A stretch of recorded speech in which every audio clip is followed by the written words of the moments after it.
कैसे हैं आप? Welcome to my YouTube channel. आज हम जो है केस बुक का क्वेश्चन नंबर अगले क्वेश्चन जो है हमने किए हैं करेंगे। क्वेश्चन नंबर 17 और क्वेश्चन नंबर 18 करेंगे। तो अभी तक आपने 3 कॉलम केस बुक के बारे में 2 क्वेश्चन पहले ही कर लिए हैं। सिंपल कॉलम केस बुक और 2 कॉलम केस बुक आपने सीख लिया है। मेरा आग्रह रहेगा मेरे सभी चाहने वालों से, मेरे सभी स्टूडेंट से कि अपना टाइम वेस्ट ना करें, बल्कि वीडियो को बड़े ध्यान से देखें, अंत तक देखें, बीच में क्विट ना करें। आधी वीडियो आप देखेंगे आपको वीडियो समझ नहीं आएगी। कभी भी वीडियो को अगर आपका देखने का मूड हो तो पूरी वीडियो देखें, अदरवाइज ना देखें, क्योंकि अपना टाइम भी वेस्ट ना करें। और आप सभी जानते हैं क्योंकि सीखेंगे आप तब यदि आप वीडियो को अंत तक देखेंगे, तो इसलिए कभी भी वीडियो को बीच में ना छोड़ें, वीडियो को अंत तक देखें और अंत तक समझने के बाद भी यदि आपको समझना है तो फिर आप जो है, ऐसा तो वैसे संभव नहीं है कि वीडियो को देखने के बाद आपको क्वेश्चन समझना है, परंतु यदि फिर भी अगर आपको समझना है, क्योंकि आप सभी जानते हैं आपने बहुत सारे YouTube चैनल देखे होंगे, किसी भी YouTube चैनल पर प्रैक्टिकल प्रॉब्लम को सॉल्व करने के लिए आपको सोल्यूशन जो है, हर सोल्यूशन, जैसे मैं आपको पता होना चाहिए कि मैं हर सोल्यूशन जो है अपनी बुक का, वीके पब्लिशर्स की बुक है उसका हर सोल्यूशन मैं आपको देता हूँ। तो इस बात का ध्यान रखिए, ये रेयर ही संभव होगा कि यूट्यूब पर आपको हर चैप्टर का जो है वो प्रैक्टिकल सोल्यूशन मिले। तो इसलिए मेरा यही आग्रह रहेगा कि अगर आप सीखना चाहते हैं तो वीडियो को अंत तक देखें, वीडियो को कभी भी बीच में क्विट ना करें और बड़े ध्यान से देखें, क्योंकि इसमें आपका फायदा जो है वो ज्यादा है, मेरा नुकसान कोई नहीं होगा। अगर आप वीडियो को बीच में देखेंगे, थोड़ा देखने से क्या होगा, आपको समझ नहीं आएगा, नुकसान आपका ही होगा। तो इसलिए आप इस बात का ध्यान रखें कि कभी भी वीडियो को बीच में क्विट ना करें। तो हम आज जो है 3 कॉलम केस बुक के जो है वो क्वेश्चन नंबर अगले जो क्वेश्चन है हम करेंगे। तो जो अगले क्वेश्चन है क्वेश्चन नंबर 17 और क्वेश्चन नंबर 18। तो क्वेश्चन नंबर 17 में आपको बोला है कि prepare 3 column cash book from the following transaction June 2010। आपके पास जो है सबसे पहले केस इन हैंड दिया हुआ है, उसके बाद case received from Mahavir, open A current account with SBI, goods purchase and earn A cash discount of ₹10 each, goods purchase on credit from Ramnath. इसकी कोई भी एंट्री नहीं होगी रामनाथ की, जो आप सभी जानते हैं क्रेडिट परचेज की केस बुक में जो है वो कोई भी एंट्री नहीं होती है, चाहे आपका सिंपल कॉलम केस बुक हो, चाहे 2 कॉलम केस बुक और 3 कॉलम केस बुक हो। तो केस बुक में आप सभी जानते हैं कि credit purchase of goods, credit purchase of any asset, credit sale of goods और क्रेडिट कोई भी क्रेडिट सेल ऑफ असेट हो या क्रेडिट सेल ऑफ इन्वेस्टमेंट हो, उसकी लेखा उसको में एंट्री नहीं की जाती। इसके साथ साथ outstanding expenses, accrued income, depreciation, bad debts, loss of any goods की भी जो है लेखा पुस्तकों में कोई भी एंट्री नहीं की जाती। तो जो भी क्रेडिट की आइटम है उनकी लेखा पुस्तकों में कोई भी एंट्री नहीं की जाती। तो ये आपके पास था कि आपका goods purchase on credit from Ramnath, इसकी कोई भी एंट्री नहीं की जाएगी। Paid rent for June 2010 paid to Shri Ramnath by bearer cheque, bearer cheque के द्वारा पेमेंट की जाएगी। तो आपका सभी जानते हैं बैंक बैलेंस कम होगा, पेमेंट में हमेशा बैंक बैलेंस कम होता है। Cash cell against bearer cheque, तो हमेशा कैश बढ़ेगा। जब भी कभी आप बियरर चेक की रिसीव करेंगे तो हमेशा जो है वो कैश ही बढ़ता है, कैश कॉलम ही बढ़ेगा। Pay to Ramnath by cross cheque in full settlement of his account, तो आपने रामनाथ को जो है एक बारी 1000 दे दिए थे बियरर चेक से, अब आपके पास 1000 बैलेंस बचे थे जिसमें आपने 920 दिए। इसका मतलब है 20 रुपीज में 80 रुपीज आपको डिस्काउंट जो है वो रिसीव हुआ। उसके बाद चेक रिसीव ऑन 16 जून आपने डिपॉजिट कर दिया बैंक में। जो आपको चेक रिसीव हुआ था 1100 रुपए का, वो आपने 22 को जो है वो बैंक में जमा कर दिया। उसके बाद जो है payment by cheque to Anil in full settlement of his account, आपने अनिल के 800 रुपीज देने थे, आपने 770 दिए, इसका मतलब है 30 रुपीज आपको डिस्काउंट रिसीव हुआ। उसके बाद purchase goods ₹4,1000 and earn a discount of ₹20 and paid by cheque, तो आपने परचेज जो है माल परचेज किया 1000 का और आपको 20 रुपए जो है वो डिस्काउंट रिसीव हुआ और आपने चेक के द्वारा इसकी पेमेंट करी। तो उसके बाद गोट एक बैंक ड्राफ्ट आपने 1000 इन फेवर ऑफ श्याम, तो आपने जो है वो बैंक ड्राफ्ट जो है वो रिसीव किया। उसके बाद जो है ये बोलता है कि bank charges 10 rupees amount debit to our bank account, तो आपका बैंक चार्जेस लगा। उसके बाद के सेल आपने की और आपको के सेल 700 की, उसमें आपको डिस्काउंट अलाउड हुआ 30 रुपीज, तो डिस्काउंट अलाउड किया आपने 30 रुपीज। तो किस प्रकार से देखा उसको हम इसकी एंट्री करेंगे और किस प्रकार से उसको दिखाया जाएगा। तो सबसे पहले आपके पास, आप सभी जानते हैं कि जब भी आप 3 कॉलम केस बुक बनाएंगे तो आप सेंटर में लिखेंगे 3 column cash book, left hand side is called debit side and right hand side is called credit side. Case book का लेफ्ट हैंड साइड हमेशा डेबिट साइड होता है और राइट हैंड साइड जो क्रेडिट साइड होता है। पहला कॉलम डेट का, अगला कॉलम पर्टिकुलर्स का, फिर लेजर फोलियो, फिर discount amount in rupees, cash amount in rupees, bank amount in rupees, date, particular, ledger folio, discount amount in rupees, cash amount in rupees और bank amount in rupees. इस प्रकार से आपने इसको दिखाया। सबसे पहले आपके पास कैश का बैलेंस दिया है, कैश का डेबिट बैलेंस दिया है, टू बैलेंस ब्रोट डाउन, तो आप लिखेंगे 2010 June 1st, to balance brought down 11,154। आपने सबसे पहले कैश का बैलेंस लिखा।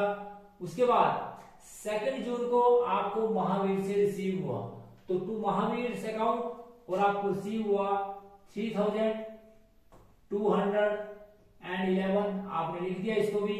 उसके बाद आप सभी जानते हैं कि आपने 3 जून को जो है वो बैंक में पैसा जमा कराया। ये कॉन्ट्रा एंट्री है, cash deposit into bank and cash withdrawn from bank, that is the Contra entry. और कॉन्ट्रा एंट्री की लेखा पुस्तकों में किस प्रकार से एंट्री की जाती है, आपने 3 जून को एंट्री करी तो आपने किया 2 कैश और बैंक बैलेंस आपका बढ़ गया 10,000 से।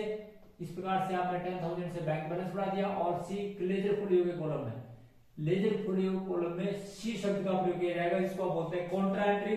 और इसी प्रकार से इसकी एंट्री क्रेडिट साइड भी करेंगे 2010 जून 3 को और कैश के कॉलम में, और यहाँ पर लेजर फोलियो कॉलम में कॉन्ट्रा शब्द का प्रयोग किया जाएगा, सी शब्द का प्रयोग किया जाएगा, कॉन्ट्रा एंट्री। और जितने का अमाउंट आपने जमा कराया बैंक में उससे आपका कैश का बैलेंस कम होगा, तो 10,000 से आपका कैश का बैलेंस जो है वो कम हो जाएगा। उसके बाद आप सभी जानते हैं कि आपने जो है वो माल परचेज किया, और माल परचेज किया आपने 3,000 का, गुड्स परचेज करी 3,000 की, और उसके बदले में आपको 10 रुपए डिस्काउंट मिला, तो आपने 2010 जून 6 को जो है वो एंट्री करी बाय परचेज अकाउंट, और 3,000 जो है वो आपने कम कर दिया, और 10 रुपीज जो है आपने डिस्काउंट के कॉलम में यानी कि डिस्काउंट अमाउंट में जो है वो लिख दिया। उसके बाद आपने 30th जून को जो है 13th जून को आपने क्या किया, रेंट पेड किया है, तो बाय रेंट अकाउंट, और आपने कितना किया जी 300 का, तो आपने 300 का जो है वो रेंट पेड किया। इस प्रकार से आपने लिखा, उसको मैं इसकी एंट्री करी।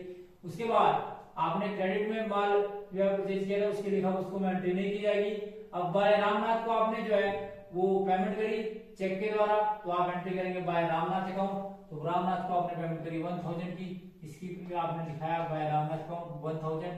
उसके बाद आप सभी जानते हैं कि अगली जो एंट्री आपकी वो है जी आपकी कि आपने माल सेल किया, और आपने माल सेल किया to sale to bearer cheque के अगेंस्ट आपको रिसीव हुआ। तो आप सभी जानते हैं, मैंने आपको बताया कि जब बियरर चेक के अगेंस्ट आपको रिसीव होता है तो इस बात का ध्यान रखें कि आपका जो है वो केस बढ़ता है। तो आपने लिखा 16 जून को 2010 16 जून टू सेल अकाउंट और 1,100। उसके बाद आप सभी जानते हैं कि आपने क्या किया कि आपने रामनाथ को पेमेंट करनी थी बैलेंस अमाउंट की। आपने रामनाथ का क्रेडिट परचेज किया था 2,000 का, उसके लिखा उसको मैं एंट्री नहीं करी। फिर रामनाथ को आपने पेमेंट करी, तो आपने जब पेमेंट करी 1,000 की, तो आपने एंट्री करी 1,000। इसी प्रकार से आपने रामनाथ को फिर पेमेंट करी 18th को, परंतु आपने पूरी नहीं करी बल्कि 920 की करी। इसका मतलब है 1,000 में से 80 रुपीज जो है आपको डिस्काउंट रिसीव हुआ, इसकी एंट्री करी आपने। उसके बाद क्या किया था कि जो 16 जून को जो आपने बियरर चेक की सेल की थी, उसको आपने 22 को जो है वो बैंक में जमा कर दिया। जब आप बैंक में जमा करेंगे तो आप कॉन्ट्रा एंट्री बन जाती है, और इससे आपका बैंक का बैलेंस बढ़ता है परंतु कैश का बैलेंस कम होता है। तो लेजर फोलियो के कॉलम में सी शब्द का प्रयोग किया जाएगा, और जो आपने जमा कराया 22 को, उसके लिए लिखा आपने टू कैश अकाउंट, और 1,100 की आपने एंट्री कर दी। तो इस प्रकार से लिखा उसको में इसकी एंट्री दिखाई जाएगी। और 22 को आपने फिर एंट्री करी बाय बैंक, और बाय बैंक में आपने एंट्री करी 1100 रुपए। इस प्रकार से आपने 1,100 इसमें भी दिखा दिया कि 1,100 की एंट्री आपने जो है वो बैंक में करी। तो इस प्रकार से आपने लेखा पुस्तकों में इसकी एंट्री दिखाई कि 1,100 की आपने लेखा पुस्तकों में किस प्रकार से एंट्री करी। उसके बाद आप सभी जानते हैं कि लेजर फोलियो कॉलम में सी शब्द का प्रयोग किया जाएगा, क्योंकि ये जो है वो कॉन्ट्रा एंट्री है, और इससे आपका कैश का बैलेंस कम हुआ और बैंक का बैलेंस बढ़ा। उसके बाद आप सभी जानते हैं कि आपने अनिल को पेमेंट करी, अनिल को आपने पेमेंट करनी थी 800 की, परंतु आपने पेमेंट करी 770 की। तो जितने की आपने पेमेंट करी चेक के द्वारा पेमेंट करी, तो आपने लिख दिया by Anil account 770 by Anil account, 23rd को बाय अनिल से अकाउंट। तो 30 रुपीज जो है आपको डिस्काउंट रिसीव हुआ, उसकी भी आपने एंट्री कर दी। उसके बाद 22nd को आपने माल परचेज किया, और जब आपने माल परचेज किया तो इसकी एंट्री करी 27th को, तो आपने बाय परचेज अकाउंट लिखा, और कितने का माल परचेज किया जी आपने 1000 का था, 1020 का 20 रुपीज जो आपको डिस्काउंट रिसीव हो गया, उसकी भी आपने एंट्री कर दी। उसके बाद आपने शाम को पेमेंट करी बैंक ड्राफ्ट के द्वारा, ठीक है जी, इन फेवर ऑफ शाम, तो आपने एंट्री करी बाय शाम अकाउंट, मतलब शाम को गो टू, इसका मतलब शाम को आपने पेमेंट करी और चेक के द्वारा पेमेंट करी, इसलिए आपका बैंक बैलेंस कम हो गया 1000 से।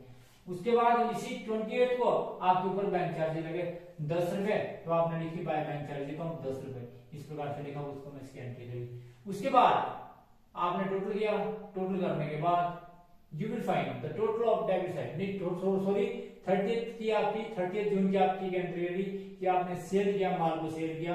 जब आपने माल को सेल किया तो आपने सेल किया 700 में, तो आपने कर दिया यहाँ पर लिख दिया 700, परंतु था कितना का 730 का, तो आपने 30 रुपीज जो है वो आपने इसको डिस्काउंट अलाउड कर दिया। तो इस प्रकार से आपने उसके लिखा, उसको मैं एंट्री दिखाई। उसके बाद आप इसका टोटल करेंगे, टोटल करने के बाद आप सभी जानते हैं, मैंने आपको बताया था जब आप इसका टोटल करेंगे तो यहाँ पर सबसे पहले डिस्काउंट का टोटल करेंगे, तो यहाँ पर लिखेंगे डिस्काउंट अलाउड। डिस्काउंट अलाउड हमेशा डेबिट होता है, और जितना आपने डिस्काउंट अलाउड किया 30 रुपीज, इसका टोटल कर देंगे। उसके बाद आप टोटल करेंगे डिस्काउंट रिसीव का, तो डिस्काउंट रिसीव का भी डिस्काउंट अलाउड की तरह टोटल किया जाएगा। यहाँ पर लिखेंगे डिस्काउंट, और क्योंकि डिस्काउंट जो है वो क्रेडिट होता है, डिस्काउंट रिसीव क्रेडिट होता है, तो जितना इसका टोटल आया ये आपके पास आया जी 140, आपने लिख दिया 140। उसके बाद आपने टोटल किया, टोटल करने के बाद you will find the total of debit side is more than the credit side, चाहे वो कैश का है चाहे बैंक का है, और ये आपके पास आया 16,165। इसी प्रकार से यहाँ पर भी लिखेंगे 16,165, और इसी प्रकार से बैंक का टोटल भी किया तो यह आपके पास 11,100, और यहाँ पर भी लिखेंगे 11,100। मैंने जैसे आपको बताया आमने सामने टोटल बराबर किया जाता है। उसके बाद 16,165 में से सारे खर्चे घटाए, सारे खर्चे घटाने के बाद you will find the total balance जो आपके पास आया 30 जून को खर्चे घटाने के बाद, तो आपके पास आया 1,765। और इसी प्रकार से अगर बात करें आप इसकी जी बैंक बैलेंस की, तो आपका बैंक का टोटल आया 11,100, इसमें से सारे खर्चे घटाए तो आपके पास आया 6,400। तो इस प्रकार से जो आपके पास बैलेंस है जून को, ये जुलाई का ओपनिंग बैलेंस होगा, यहाँ का क्लोजिंग बैलेंस है। तो उसके बाद आपने देखा कि ये था जी आपका क्वेश्चन नंबर 17। अब क्वेश्चन नंबर 18 करेंगे, तो क्वेश्चन नंबर 18 जो है किस प्रकार से किया जाएगा, तो पहले क्वेश्चन पढ़ते हैं। क्वेश्चन नंबर 18 ये बोलता है कि from the following particulars write off a cash book with discount cash and bank column and post them into the ledger. July 2010 balance of cash, bank order आपको बैलेंस दिया है। 4 July को receive from Ramarao and allowed ₹50 to him as a discount. उसके बाद 6 July को receive for cashier cash of ₹1,000 and cheque of ₹1,500। उसके बाद आप सभी जानते हैं कि pay to Desai 300 in cash and 200 by cheque. 10 July pay to modern furniture house for the purchase of furniture for private use 200. That means that is drawing and cash balance is reduced. And 15th July withdraw for office use 300.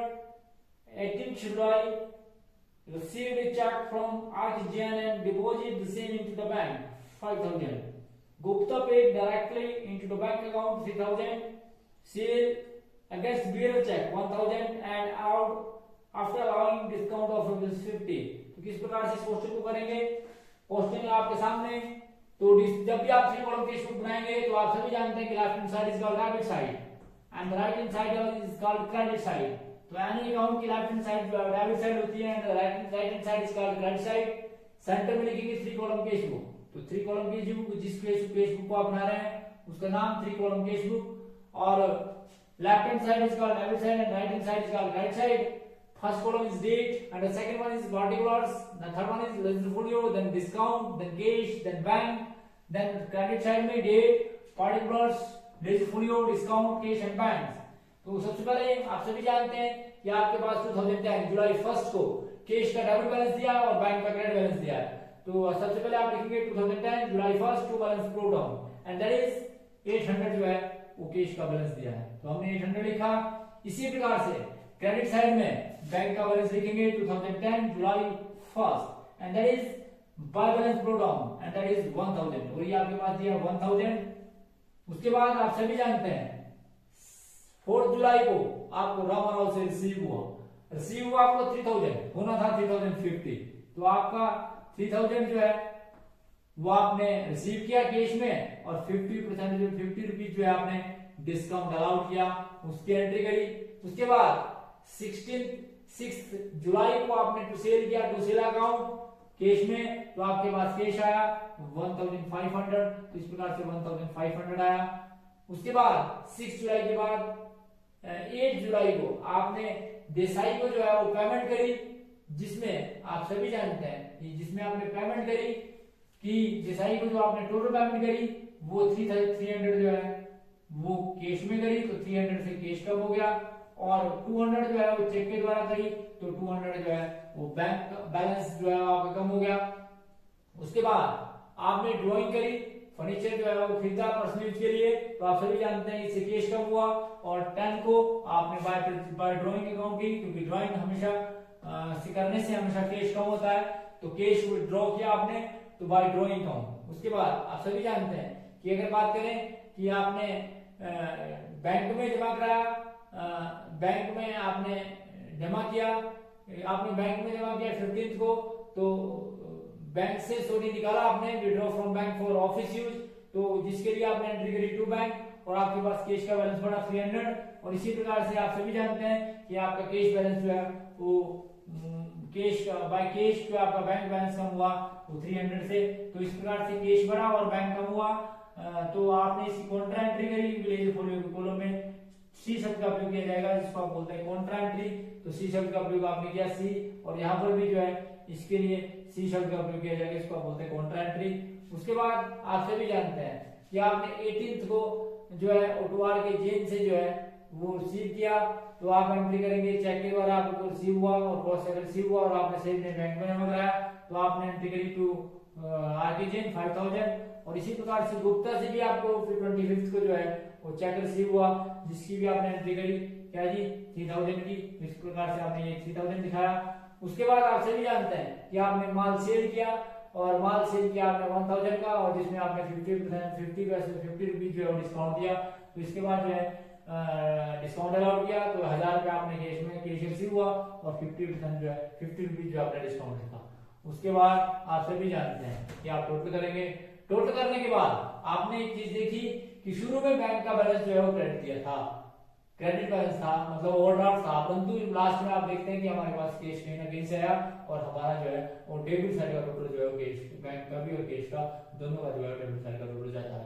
तो उसके बाद हम इसका total करेंगे, तो यहाँ पर आपने किया डिस्काउंट अलाउड, डिस्काउंट अलाउड जो है वो डेबिट किया, यानी कि डिस्काउंट अलाउड हमेशा डेबिट होता है, तो आपके पास इसका टोटल है 100। उसके बाद आप सभी जानते हैं आपने कैश का टोटल किया, कैश का टोटल करने के बाद you will find the total of debit side is more than the credit side and that is 6600। और बैंक का टोटल किया तो ये आपके पास है 8000, और आमने सामने टोटल लिखा, यहाँ पर लिखा 6600, और यहाँ पर भी लिखा जी 8000। और उसके बाद आपने इसका बैलेंस निकाला, बैलेंस निकालने के बाद इसका बैलेंस आया जी 6100, और इसका बैलेंस आया 6500। आमने सामने टोटल करने के बाद इसका बैलेंस निकालने के बाद इसका टोटल आया 6600, और इसका टोटल आया जी 8000, और बैलेंस आया 6100 6500। ये जुलाई महीने का अंतिम बैलेंस है, और अगस्त का यही क्लोजिंग बैलेंस जो है टू बैलेंस ब्रोट डाउन होगा, अर्थात इसको ओपनिंग बैलेंस माना जाएगा। तो इस प्रकार से ये था जी आपका 3 कॉलम कैश बुक का मैंने आपको केसबुक जो है वो हर प्रकार की केसबुक जो है समझाई, जिसमें अभी हम जो है पीटी केसबुक के बारे में भी करेंगे, परंतु इससे पहले मैंने आपको सिखाई कि सिंपल कॉलम केसबुक कैसे बनाई जाती है, 2 कॉलम केसबुक भी कैसे बनाई जाती है, और 2 कॉलम केसबुक जो 3 प्रकार की तो आपको बताइए अलग अलग इसको कैसे बनाई जाती है, और अंत में जो है वो आपको 3 कॉलम केसबुक के बारे में बताया। Thanks for watching the video. Please like and subscribe my channel and press bell icon for next notification. Thank you.